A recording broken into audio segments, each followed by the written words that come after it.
Sabda Pandita Ratu. Kali ini dalam episode ke-15 dengan judul Singasari.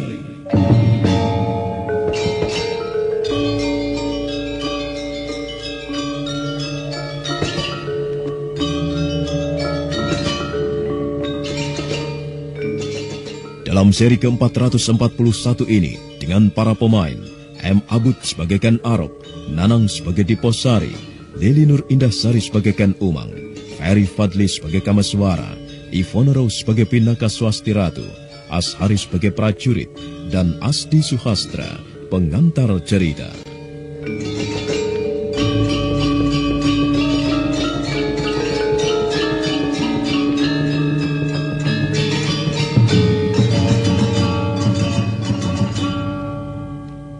Bagaikan orang yang kehilangan sebagian kesadarannya, Kamaswara termangu.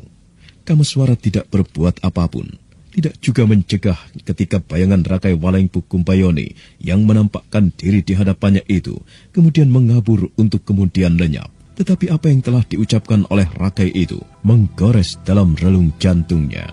Rakai Walengpu itulah yang baru saja datang menemuiku. Nampaknya untuk beberapa saat ia telah melepaskan diri dari Ken Arok. Petunjuk apa yang dikatakannya kepadamu, Kamaswara? Cara melindungi anakmu, Parameswara. Cara melindungi Parameswara? Iya. Bagaimana? Aku harus mencari orang-orang yang akan melindungi anakmu. Jumlah mereka 5 orang. 5 orang? Mengapa harus 5 orang? Nampaknya kita sedang berhadapan dengan takdir dan kutukan yang aneh, Pinaka. Menurut Rakai, aku harus menemukan orang-orang yang memiliki pertanda seperti yang ada di tangan anakmu. Meski orang itu adalah orang yang tidak aku senangi, atau musuhku sekalipun, akan tetapi, andai kata ia memiliki tanda seperti itu, ia telah ditakdirkan untuk menjadi pelindung anak. Lalu? Sebaliknya dengan raja yang berwujud mata, akan ada orang-orang yang memiliki pertanda seperti itu. Jumlahnya ada 3. Orang itu, andai kata orang terdekat denganku sekalipun, orang itu harus aku singkirkan. Karena ia adalah orang yang mengancam keselamatan anakmu. Itulah yang dikatakan oleh Rakai. Dan satu hal lagi tentang... Tentang apa? Kamaswara termangu. Sejenak dia bingung, tidak tahu atas apa yang harus dilakukan. Dia bingung apakah akan menceritakan pertemuannya atau tidak, karena menyangkut Sakyamurti, orang yang paling dibenci Pinaka di dunia ini. Pinaka, dalam beberapa hari ini kau pernah bermimpi sesuatu? Mimpi? Mimpi apa? Tentang Tumenggung Murtiwandawa. Untuk apa kau sebut nama itu, Kamaswara? Aku tidak bermaksud demikian, Pinaka. Akan tetapi dalam beberapa hari ini aku bermimpi tentang orang itu. Beberapa kali ia nampak dalam mimpiku. Ia sedang bertempur menghadapi sedemikian banyak orang. Banyak sekali musuhnya. Ratusan bahkan mungkin ribuan. Pertempuran yang seolah terjadi di sebuah tempat yang sangat luas dan tidak bertepi. Beberapa kali mimpi itu muncul, Pinaka.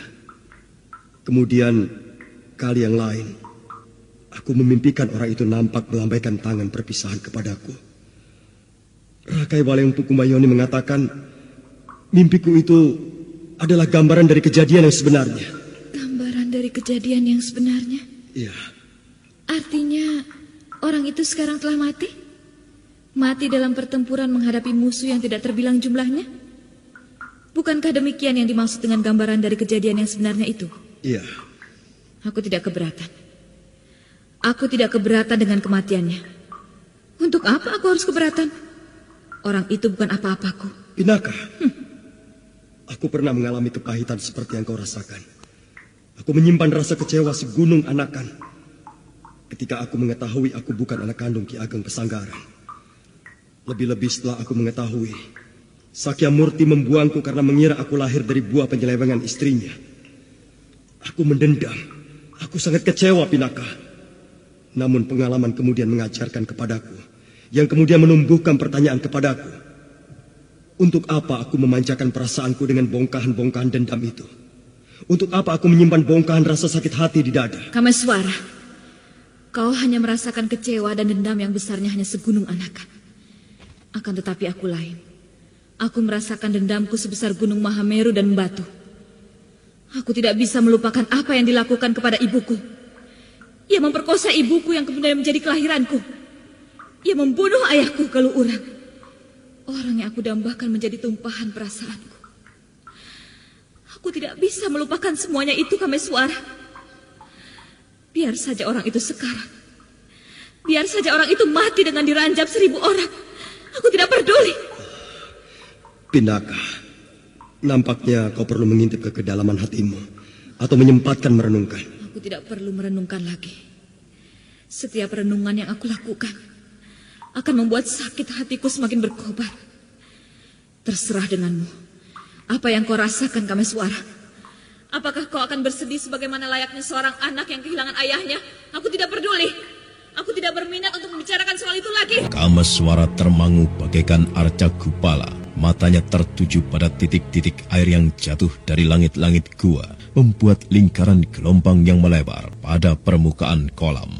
Kameswara tidak menyusul Pinaka yang meninggalkannya, tetapi pikirannya menerawang seolah sedang mencari jawab atas berbagai pertanyaan. Bagaimana dengan kau sendiri, Kameswara? Jika kau mempercayai apa yang dikatakan Rakai Walayangpu yang baru saja menemuimu, berarti kau harus yakin bahwa ayahmu itu telah pergi meninggalkanmu untuk selama-lamanya. Bagaimana dengan perasaanmu sekarang? Mengapa tidak muncul rasa sedih itu di dalam hatimu, sebagaimana layaknya seorang anak yang kehilangan ayahnya? Mengapa tidak kau rasakan pedihnya kehilangan seperti ketika Ki Ageng Pesanggaran meninggalkanmu untuk selama-lamanya? Jika rasa sedih itu tidak muncul di dalam hatimu, itulah kata hatimu yang sebenarnya. Pada dasarnya kau memang mendendam pada ayahmu. Lalu untuk apa kau menyarankan kepada Pinaka untuk bersedih?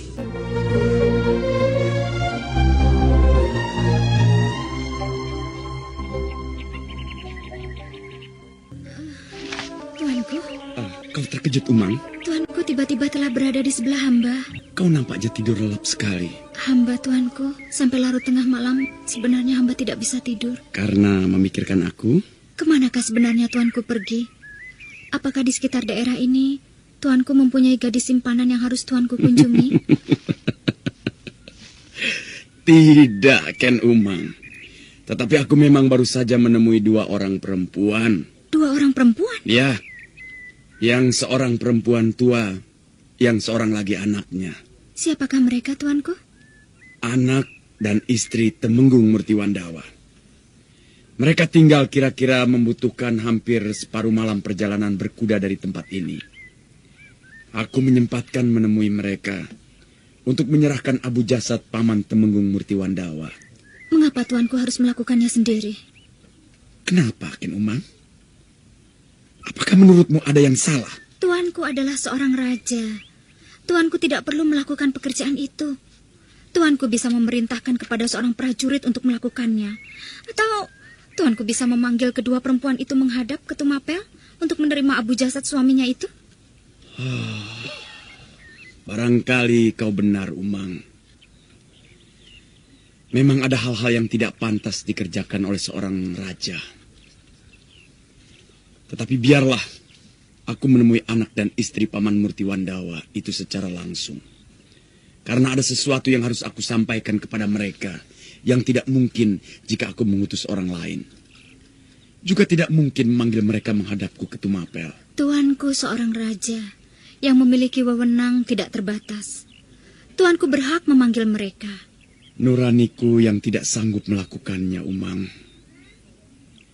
Di samping aku seorang raja, aku tetap mempunyai hati nurani. Hamba tetap tidak sependapat, tuanku. Oh, aku pikir kau pantas menjadi seorang raja, Umang. Ampun, tuanku. Umang, belajarlah mengenali sifat-sifat apa yang tidak aku senangi. Dan kalau kau memiliki sifat-sifat itu, belajarlah untuk membuangnya. Waktu bergerak menuju ke arah fajar pagi, Senopati Diposari yang semula mendugakan Arok belum pulang, terkejut ketika melihat kuda putih yang dipergunakan Sri Rajasa itu telah terikat dan berada di antara kuda-kuda yang lain. Prajurit, saya tuan. Baginda sudah kembali? Belum tuan. Kaukah yang mendapat giliran berjaga-jaga separuh malam berikutnya? Benar tuan. Prajurit, kau tidak tertidur dalam menjalankan tugasmu? Tidak tuan, saya tidak tertidur. Apakah ada sesuatu yang telah terjadi tuan? Baginda sudah pulang. Apa iya tuan? Lihat, kuda yang berwarna putih itu. Kuda itu telah berada di antara kuda-kuda yang lain. Berarti Baginda telah kembali. Dan tidak seorang pun yang tahu. Tuan, saya tidak tahu tuan. Sungguh, saya benar-benar tidak tahu tuan. Jangan cemas. Baginda memang orang yang memiliki kesaktian sangat tinggi. Ia bisa saja datang dan bahkan menghilang. Nah, bangunkan yang lain yang sebagian masih tertidur itu. Jika Baginda sewaktu-waktu terbangun dan menghendaki berangkat, kita telah siap. Rombongan yang terdiri sekitar 20 orang prajurit dan di antaranya terdapat Ken Umang itu kemudian segera bergemas untuk melanjutkan perjalanan menuju ke Tumapel. Matahari mulai mengintip di langit timur dengan cahayanya yang terang benderang ketika rombongan telah siap semuanya. Apakah semuanya telah siap? Semuanya sudah siap, tuanku. Baiklah. Jika semuanya telah siap, ayo semuanya naik ke atas kuda masing-masing. Ayo berangkat.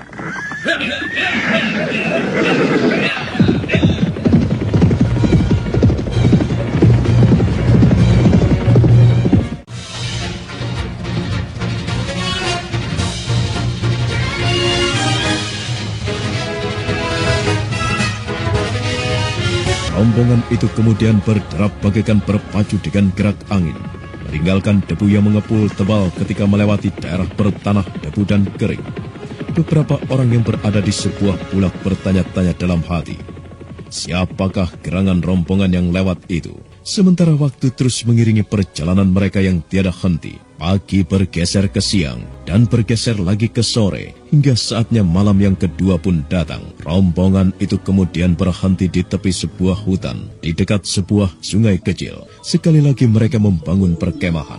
Kakang Diposari, Hamba, tuanku. mampukah kau jika aku perintahkan untuk terus berkuda semalaman? Hamba akan melaksanakan perintah, tuan. Baiklah, pergilah Kakang mendahului ke Tumapel. Mendahuluilah menemui Ken Dedes dan segenap pejabat Tumapel tentang apa yang telah terjadi di Kediri, tentang aku yang telah menduduki tahta, serta segala sesuatu yang kau ketahui. Kakang mendahului ke Tumapel, agar Tumapel mempunyai waktu untuk mempersiapkan diri menyongsong kehadiranku di Gapura Barat. Kau bersedia melaksanakan tugas ini, Kakang Diposari? Hamba akan laksanakan. Baiklah, dengan diiringi doa dan restuku, berangkatlah sekarang juga. Senopati Diposari menghaturkan sembah kepada Sri Rajasa yang kemudian bergegas melangkah menuju kudanya yang diikat pada sebatang pohon aren. Diposari melampaikan tangan pada para prajurit dan kemudian meloncat ke atas kuda serta menarik kekang kendali dengan tarikan sendal pancing. Bagaikan anak panah, kuda itu kemudian berderap.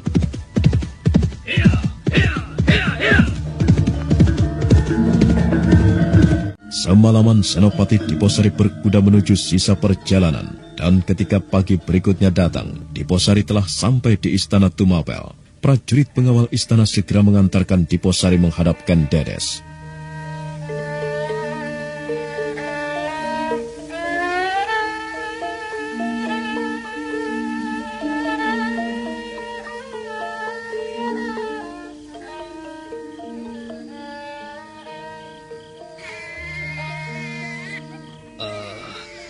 Hamba mohon ampun, Tuan Putri.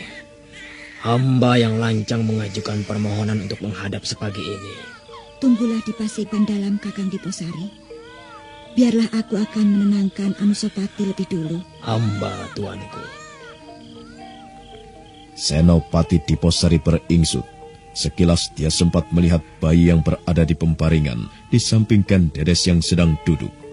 Bayi yang montok sekali, tangisnya yang keras menunjukkan bahwa kelak dia akan menjadi lelaki yang tegar. Anusapati. Bayi itu bernama Anusapati. Semoga saja kehadiran Ken Umang tidak mengusik haknya untuk kelak menjadi raja di Singosari.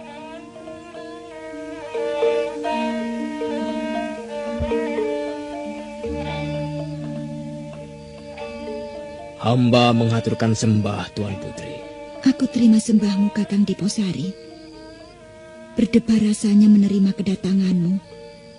Tentu kau membawa sebuah berita yang penting dari Kediri. Demikianlah sebenarnya, Tuan Putri. Akan tetapi, apakah Tuan Putri belum mendengar perkembangan yang terjadi? Telah beredar berita di Tumapel. Tumapel telah memenangkan peperangan melawan Kediri. Tuanku Ken Arok telah mendapatkan pelimpahan kekuasaan dari Baginda Kertajaya. Bukankah demikian, Kakang Diposari? Benar, Tuan Putri. Tumapel bersama-sama Ganter berhasil mengalahkan Kediri, meskipun harus jatuh korban yang cukup banyak. Baginda Kertajaya benar telah menyerahkan kekuasaannya kepada Tuan Ken Arok, yang sekarang telah bergelar Sri Rajasa Batara Sang Amurwa Bumi. Nama negeri yang baru ialah Singosari, dengan pusat pemerintahan di Tumapel. Lalu, membawa amanat apakah Kakang Diposari kembali ke Tumapel? Hamba datang bersama-sama dengan tuanku Sri Rajasa dan rombongannya, yang sekarang sedang beristirahat di perjalanan. Hamba mendapat tugas untuk mendahuluinya, agar Tumapel mendapat kesempatan menyongsong kehadiran Baginda di gerbang atau Gapura Barat. Demikianlah berita yang dibawa Diposari itu dengan cepat kemudian menjalar, hingga ketika matahari memanjat naik menerobos dedaunan kelapa. Berita itu telah diketahui oleh segenap rakyat di kota raja. Berita kemenangan Tumapel atas Kediri disambut dengan gegap gempita. Para kaula kemudian berbondong-bondong menempatkan diri di jalanan yang akan dilewati oleh Ken Arok beserta rombongannya. Namun demikian, berita kehadiran Ken Arok juga menumbuhkan tanda tanya bagi para keluarga yang merasa anggotanya ikut berperang. Mereka bertanya dalam hati bagaimana gerangan nasib mereka. Namun pada umumnya, kehadiran Ken Arok akan disongsong dengan kegembiraan yang meluap-luap. Sudah mendengar berita. Berita apa, Kakang? Itu tuanku aku pada hari ini kembali. Berita yang beredar, aku akan masuk Pakuwon Tumapel nanti sore. Katanya aku sekarang telah menjadi raja. Iya, bukan aku lagi, akan tetapi raja. Dan katanya juga negara Kediri telah diganti menjadi Singosari yang berkedudukan di Tumapel. Jadi Tumapel sekarang bukan Pakuwon lagi. Loh, ternyata kau malah sudah tahu, Nyai. Berita itu sudah ramai dibicarakan di pasar dan di mana-mana. Kau nanti ikut apa tidak? Kita menyaksikan kehadiran aku, Baginda yang akan datang. Ya tentu saja aku ikut.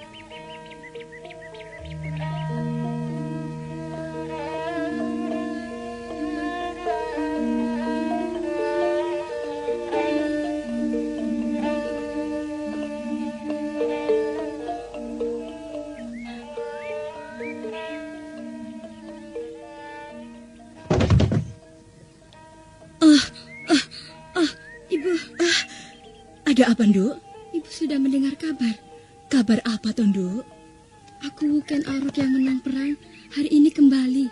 Sekarang orang pada geger untuk menyongsong kehadirannya di Gapura Barat. Berarti... Tenangkan hatimu, Nduk. Ibu, bagaimana kalau suamiku tidak kembali? Aku cemas sekali, Ibu. Jangan membayangkan yang bukan-bukan. Tenangkan hatimu. Akan tetapi... di dalam perang ada yang mati, Bu. Dan ada yang luka, bukan? Berdoalah.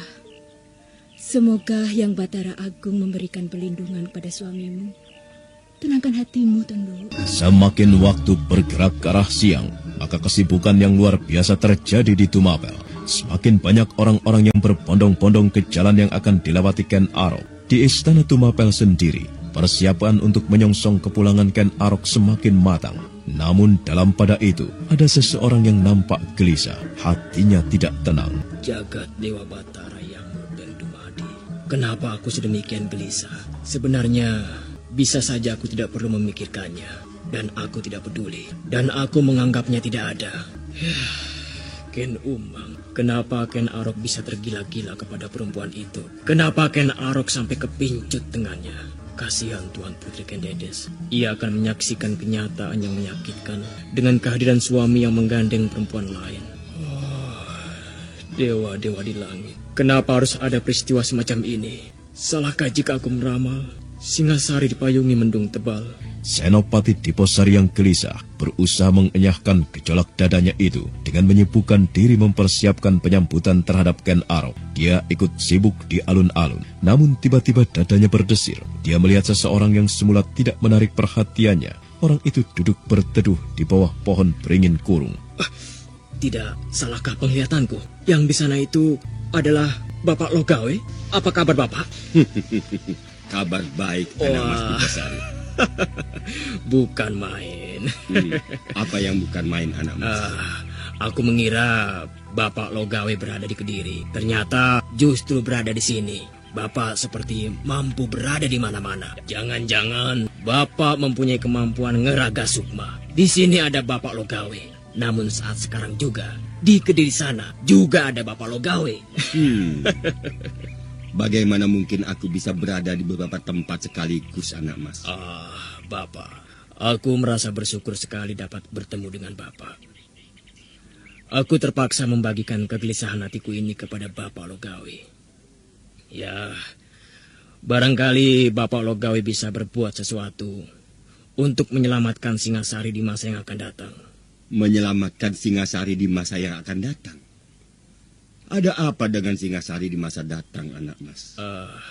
Bapak, bolehkah aku duduk di sebelah Bapak agar aku bisa berbicara tidak terlampau keras? Oh, silakan anak mas, silakan. Senopati Diposari kemudian duduk di samping Brahmana Logawe yang bersandar pada dinding beringin kurung yang teduh. Ditebarkannya pandangan matanya ke alun-alun yang luas, kepada para prajurit yang sibuk mempersiapkan penyambutan Ken Arok, kepada bangunan istana yang nampak megah di balik dinding. Di mata Senopati Diposari, apa yang dilihatnya itu bagaikan gambaran yang suram, sesuram-suramnya.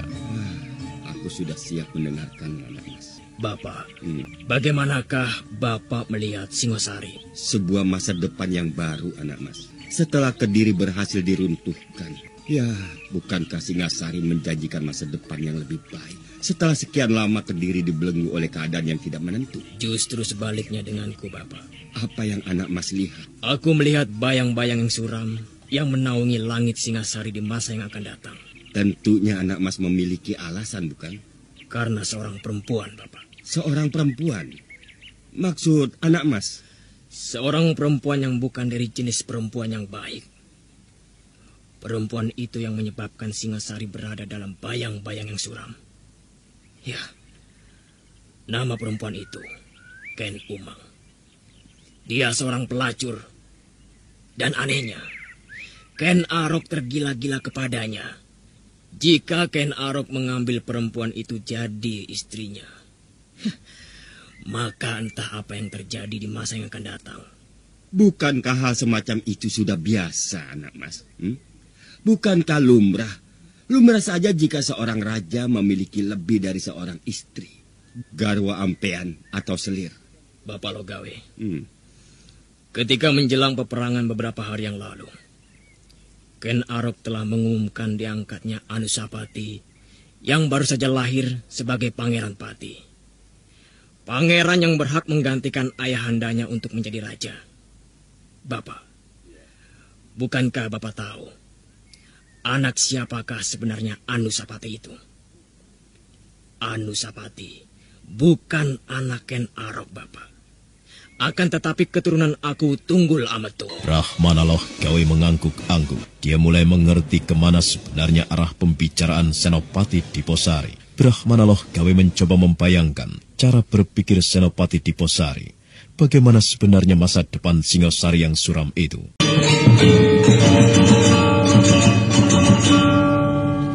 Tumapel disibukkan oleh persiapan menyongsong Ken Arok yang telah memenangkan perang melawan Kediri. Seluruh kaulah bagaikan digiring keluar menempatkan diri di jalanan yang akan dilalui oleh Ken Arok. Namun sementara itu, Diposari disiksa oleh kegelisahan melihat hubungan Ken Arok dengan Ken Umang yang dirasakannya sebagai hubungan yang tidak seharusnya dan akan menimbulkan masalah di masa depan Singasari. Kepada Brahmana Logawe ditumpahkannya segenap unek-unek di dalam hatinya itu. Itulah Bapak, apa yang menjadi sumber kegelisahan di dalam hatiku. Aku bisa saja mengabaikannya, menganggapnya bukan urusanku. Namun tetap saja ada yang janggal di dalam perasaanku, Bapak. Barangkali kalau aku dituntut harus jujur, mungkin terdorong rasa kasihanku kepada Ken Dedes, terdorong untuk berpihak kepadanya. Akulah orang yang menjadi saksi bagaimana perjalanan Ken Dedes dari sebuah desa kecil Panawijen sampai ke Tumapel dan kemudian Singasari sekarang ini. Iya, perjalanan yang penuh kepahitan. Dengan kemunculan Ken Umang, betapa akan hal itu akan meremukkan hati Ken Dedes dan akan membahayakan kedudukan Anusapati, anak Ken Dedes itu. Bapak. Barangkali Bapak dapat mencegah semua bencana itu. Mencegah dengan cara bagaimana, anak Mas Diposari? Aku melihat Bapak mempunyai pengaruh yang sangat besar kepada Ken Arok. Barangkali Bapak bisa menasihatinya. Anak Mas, bukankah kita belum tahu bahwa bagaimana sikap Ken Arok terhadap Ken Umang? Bapak Logawe, ada tanda-tanda yang mencemaskan. Ken Arok orang yang aneh. Senopati Kebo Dampit di Kediri telah dibunuhnya karena bermaksud memperkosa Ken Umang. Kemudian sahabat Kakang Rudro Bondo, Macan Kroda dari Ganter, juga dibunuhnya karena bermaksud memperkosa Ken Umang. Ya, sedemikian jauh Ken Arok dalam membentengi Ken Umang, melindunginya. Nah, bukankah itu cerminan dari kesungguhan niat Ken Arok untuk mengambil Ken Umang sebagai salah seorang istrinya? Bisa jadi sekedar seorang kelangenan, bisa jadi hanya diangkat sebagai garwo ampean. Akan tetapi tetap saja membahayakan nasib keturunan Ken Dedes, terutama sekali Pangeran Pati yang bergaris keturunan Aku Tunggul Ametung itu. Lalu mengapa bukan anak Mas sendiri yang menyampaikan hal itu kepada Ken Arok?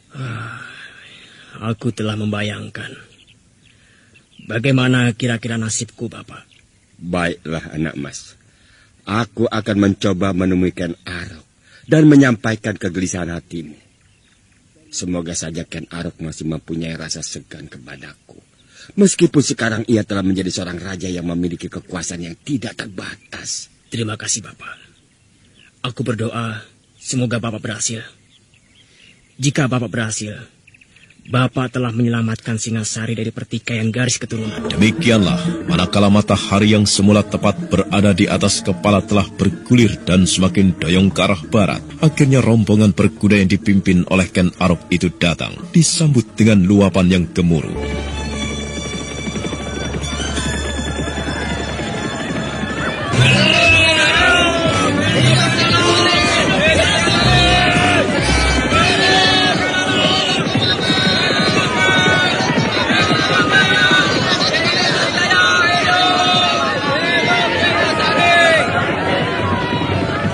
Lautan manusia yang tumpah ruah menyebabkan rombongan Ken Arok tidak bisa berderap kencang. Ken Arok melambai-lambaikan tangannya yang disambut dengan teriakan-teriakan segenap kaula. Ken Umang yang berada di belakangnya merasakan gejolak yang luar biasa, seolah dadanya mekar sedemikian rupa, seolah luapan kegembiraan lambaian tangan ditujukan untuk menghormatinya. Meski lambat, rombongan berkuda itu terus bergerak menuju istana. Namun sebenarnya lah keberadaan Ken Umang menumbuhkan percakapan yang riuh di dalam hatinya.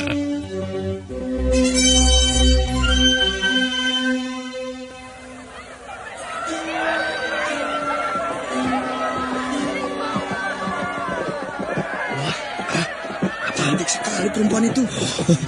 Siapa kira-kira dia ya? Wah, barangkali perempuan boyongan. Sebagai tanda Ken Arok telah berhasil menaklukkan Kediri. Apakah dia adalah Sekar Kedaton Kediri? Ya, barangkali. Tentu ia anak Baginda Kertajaya.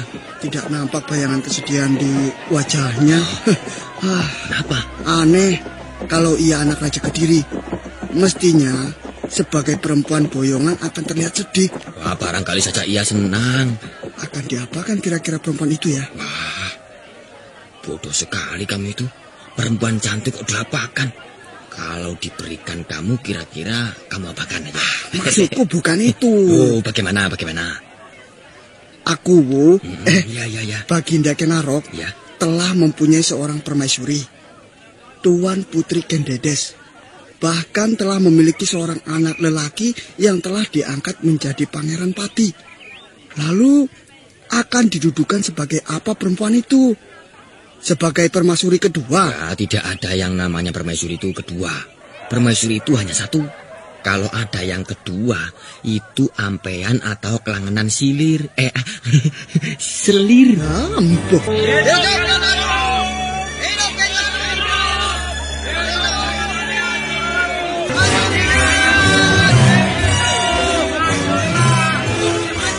Semakin dekat dengan istana, semakin tumpah ruah luapan manusia di jalanan, hingga akhirnya Ken Arok dan rombongannya mendekati istana. Ken Dedes yang berdandan cantik sekali telah siap menunggu didampingi oleh para dayang-dayang di halaman pendopo. Sedemikian ramainya dan sedemikian meluapnya, Ken Dedes masih belum melihat seorang perempuan cantik yang berada di dalam rombongan itu. Namun sebaliknya dengan Ken Umang.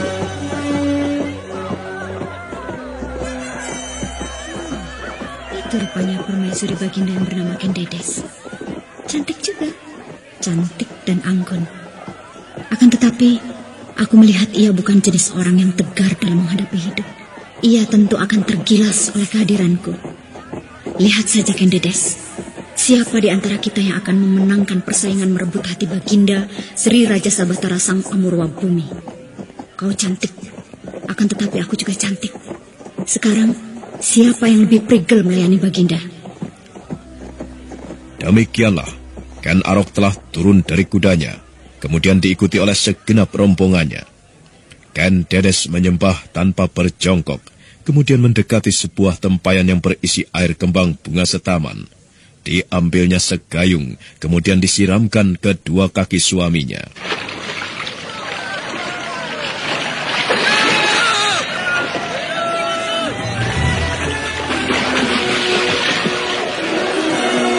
Sorak-sorai kembali bergemuruh ketika seorang dayang-dayang mengangsurkan seorang bayi yang berada di dalam gendongannya. Itulah anak Ken Dedes yang sebenarnya garis keturunan dari Tunggul Amatung. Ken Arok menerima bayi itu dan mendekapnya untuk beberapa saat. Sorak-sorai itu mereda ketika Ken Arok mengangkat tangannya.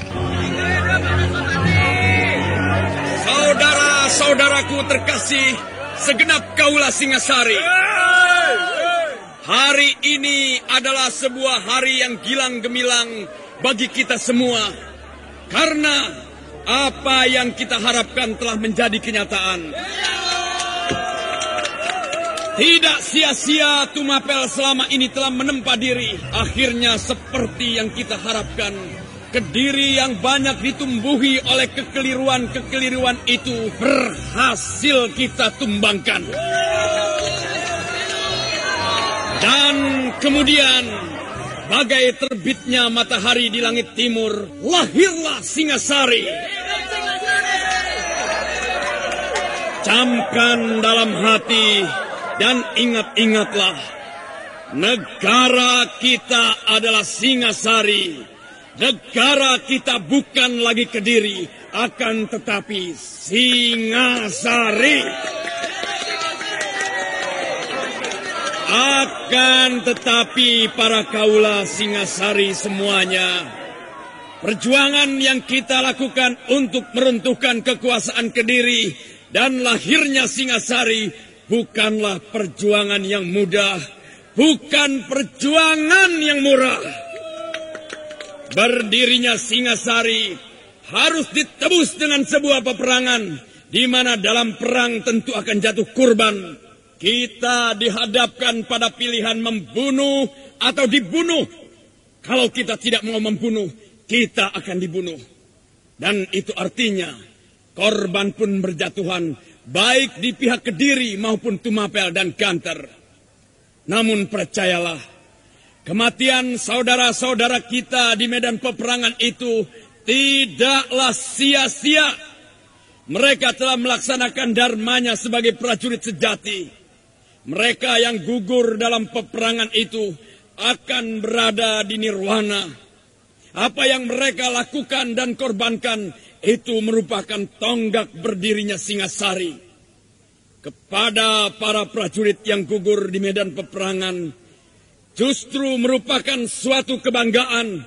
Demikian juga bagi keluarganya, juga merupakan suatu kebanggaan kepada mereka yang di antara keluarganya terdapat yang gugur di peperangan. Aku, Sri Rajasa Batara Sang Amurwa Bumi, Raja Singasari yang besar di saat ini, di hadapan kalian semuanya, menyampaikan penghargaan yang tiada taranya. Para prajurit yang gugur, jadilah Rana Kusuma yang berarti kembang peperangan. Suasana kemudian menjadi hening. Para kaula serasa larut ke dalam apa yang diucapkan oleh Ken Arok. Mereka bagaikan tersadarkan bahwa di antara keluarga mereka belum diketahui bagaimana nasibnya. Perang telah selesai. Akan tetapi bukan berarti pergolakan di Kediri padam begitu saja. Di sana-sini masih ada yang mencoba mengingkari kenyataan. Itulah sebabnya para prajurit Tumapel masih berada di sana. Dan dalam waktu dekat, jika suasana Kediri telah menjadi tenang, prajurit itu akan ditarik kembali ke Singasari. Kepada yang merasa gelisah oleh tanda tanya bagaimana nasib keluarganya, akan segera diketahui setelah para prajurit mendaftar siapa-siapa yang gugur di dalam peperangan. Kepada keluarganya, Singasari akan memberikan tanda bela sungkawa yang wujudnya atau jumlahnya akan ditentukan kemudian. Kemudian, sebagaimana yang kalian semuanya pernah mendengar, aku benar-benar merasa bahagia ketika di medan peperangan dikabarkan anakku telah lahir. Ia aku beri nama Anusapati. Dan aku ulangi di hadapan kalian semuanya sekarang ini, aku angkat Anusapati sebagai Pangeran Pati.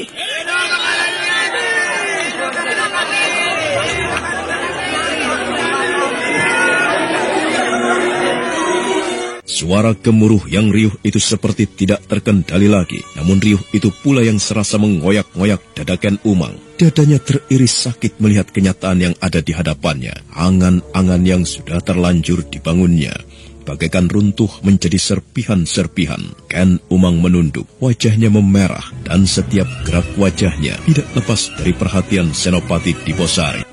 Bapak Logawe, Bapak melihatnya. Iya, aku melihatnya, anak mas. Bapak, Ken Umang sedang berusaha menenangkan gejolak perasaannya. Ia merasa terbanting melihat kenyataan yang sekarang dihadapinya. Rupanya ia terlanjur membangun angan-angan yang tinggi. Tapi di luar dugaannya, Baginda tidak menyebut-nyebutnya, bahkan mengumumkan Anusapati sebagai Pangeran Pati Singasari. Nah, lihat Bapak. Iya. Bukankah matanya membasah? Ken Umang berusaha menyembunyikan tangisnya, Bapak. Lautan manusia yang berada di halaman Istana Tumapel bagaikan bergolak ketika Ken Arok mengumumkan pengangkatan Anusapati, anak Ken Dedes dari Aku Tunggul Amatung, menjadi Pangeran Pati, yang artinya kelak di kemudian hari dia berhak menggantikan Ken Arok menjadi Raja Singasari. Ken Umang yang semula membangun angan-angan terbanting oleh kenyataan yang berada di hadapannya.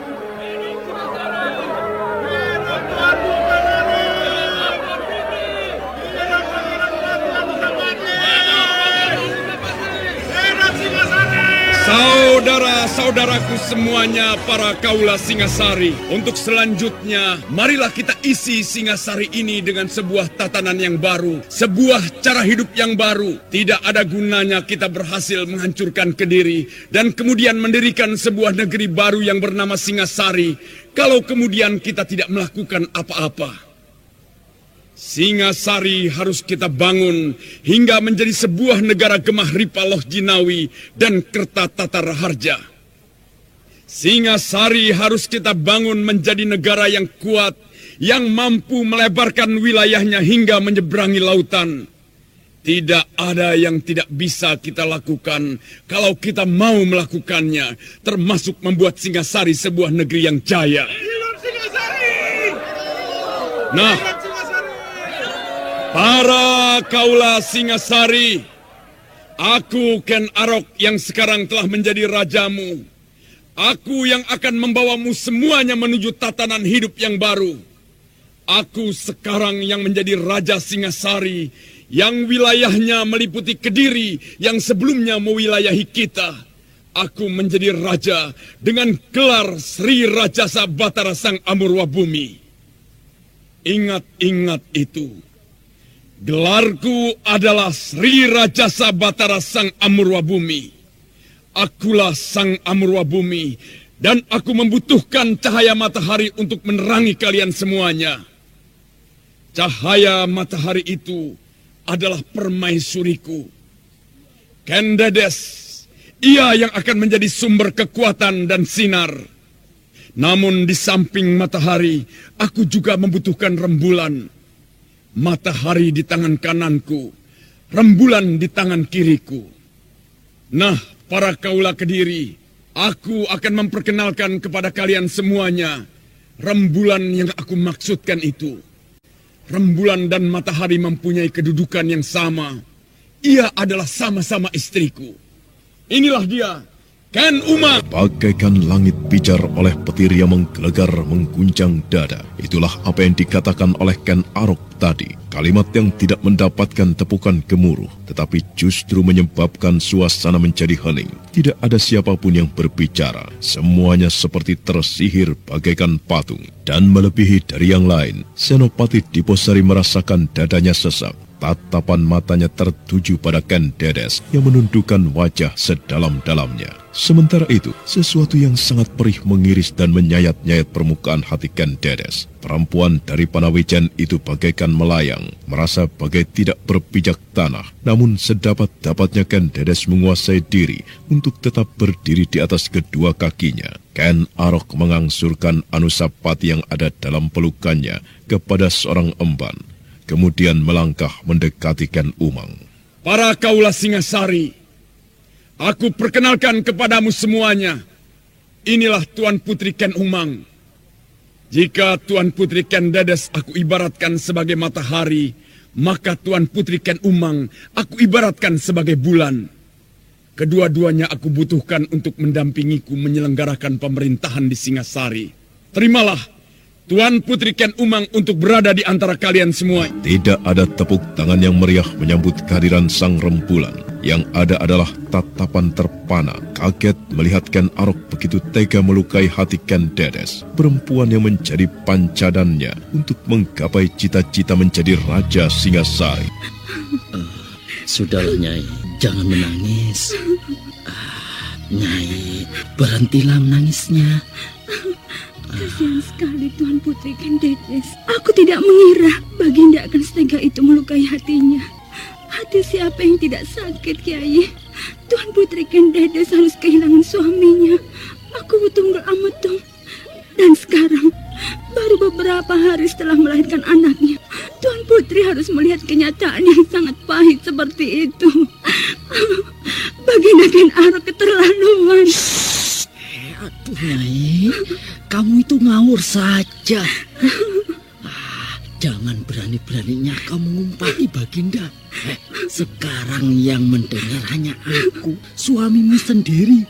Kalau sampai kedengaran para prajurit dan kau dilaporkan pada Baginda, kau akan dihukum gantung di alun-alun. Tahu itu?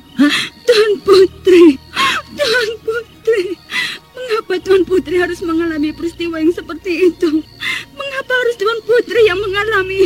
Mengapa bukan aku saja? Apa? Kau ingin mengalami? Kau ingin aku kawin lagi? Begitu?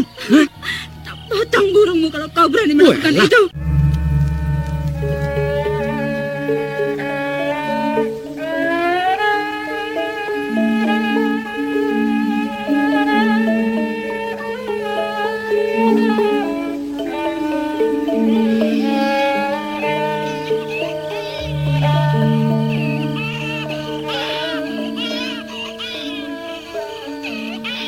Putri, ampun Tuan Putri. Tuanku Anusapati menangis, Tuan Putri. Ia harus mendapatkan minum. Ampun Tuan Putri Ken Dedes. Hamba mohon, kasihanilah Tuan Anusapati. Ia menangis karena kehausan. Sudah waktunya ia minum, Tuan Putri. Bagaimana ini? Tuan Putri diam saja. Bayinya haus sekali. Tuan Putri, Tuanku Anusapati haus. Ia menangis, Tuan Putri.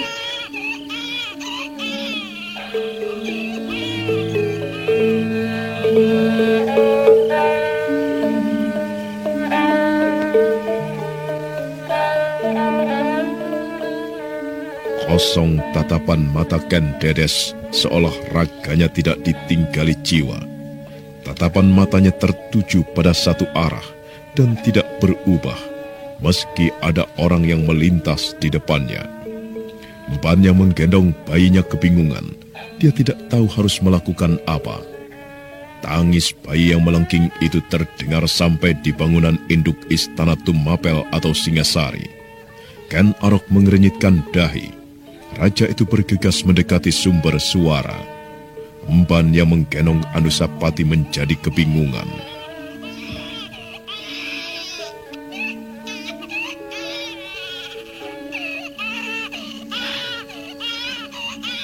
Kenapa dia?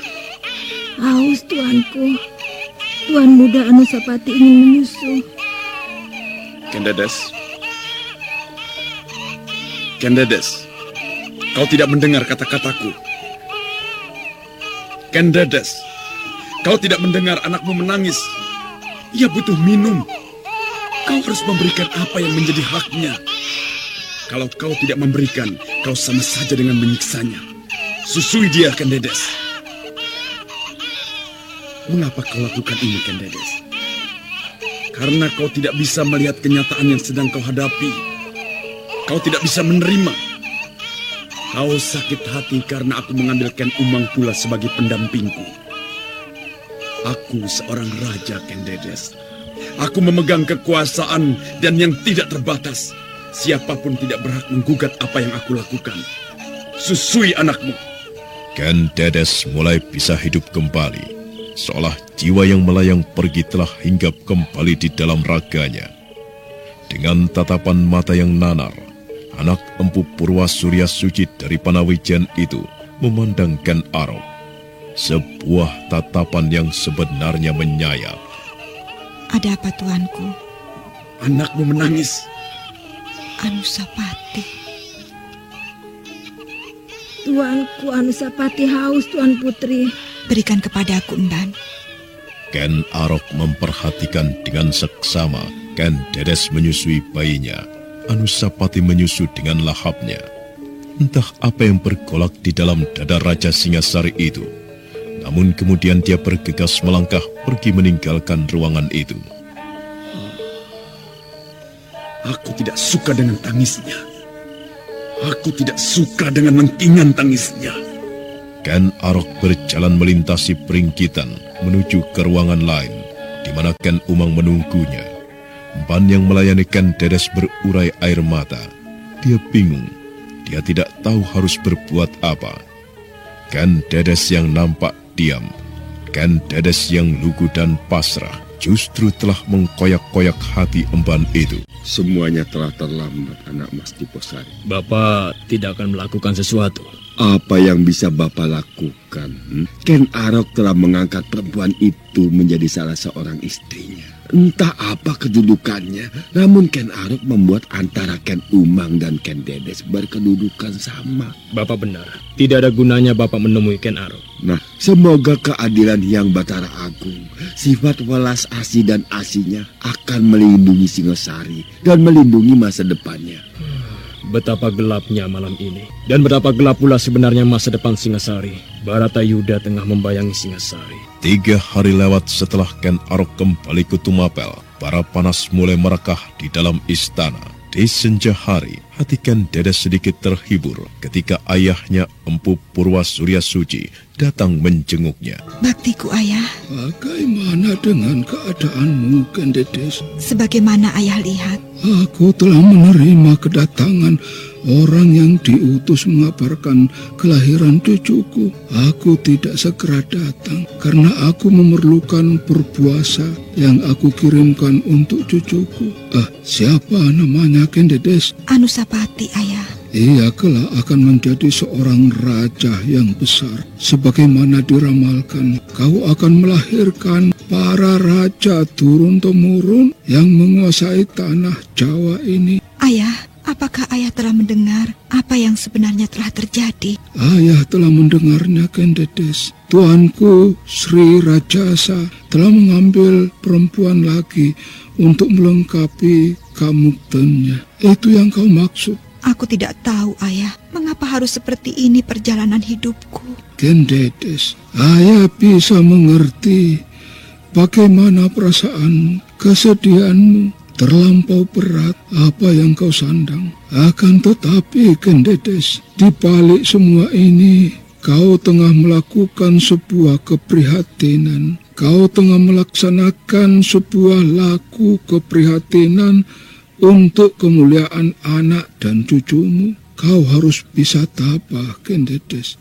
Tabah dan menerima kenyataan apapun yang disodorkan oleh Ken Arok kepadamu. Jadilah kau seorang istri yang berbakti kepada suamimu. Apapun yang dilakukan suamimu kepadamu, wahyu itu ada di tanganmu, Kendedes. Banyak nasihat yang diucapkan oleh Empu Purwa kepada anak perempuannya semata wayang itu. Nasihat yang terasa sejuk menyiram tubuhnya ketika dia merasa kegerahan, menenangkan hatinya kala dia sangat gelisah. Demikianlah, maka hari-hari pun berlalu. Singasari sibuk membangun diri. Istana Tumapel ditata sedemikian rupa sehingga lebih megah dari istana Kediri. Kemampuan para prajurit terus ditempa. Singasari maju pesat. Tetapi di balik dinding istana, suasana panas semakin terasa. Sedikit demi sedikit, Ken Umang menancapkan pengaruhnya, dan kasih sayang seorang suami menjadi tidak berimbang lagi ketika Ken Umang pun hamil. Jadi kau hamil, Ken Umang? Hamba, tuanku. Hamba telah tidak nggarap sari. Kau telah memberikan kebanggaan kepadaku, Ken Umang. Kau akan melahirkan anakku, anak yang benar-benar berasal dari benihku. Akan tetapi, apakah yang akan didapatkan anak ini di masa yang akan datang, tuanku? Untuk pertama kalinya, ucapan Ken Umang menyodok dadanya. Ken Arok seperti dipaksa untuk merenungkan kedudukan Anusapati. Sudah sepantasnya dia mendapatkan hal sebagai Pangeran Pati. Ken Arok menghela napas panjang. Dia mengenang betapa lengkingan tangis bayi Anusapati itu sangat tidak menyenangkan hatinya. Nah, bagaimanakah suasana istana Singasari kemudian? Dan bagaimana sikap Baginda Sri Rajasa Batara Sang Amurwa Bumi menghadapi kedua istrinya itu? Saudara pendengar, untuk mengetahui jawabannya, ikutilah kelanjutan kisah ini dalam seri berikutnya. Sampai jumpa.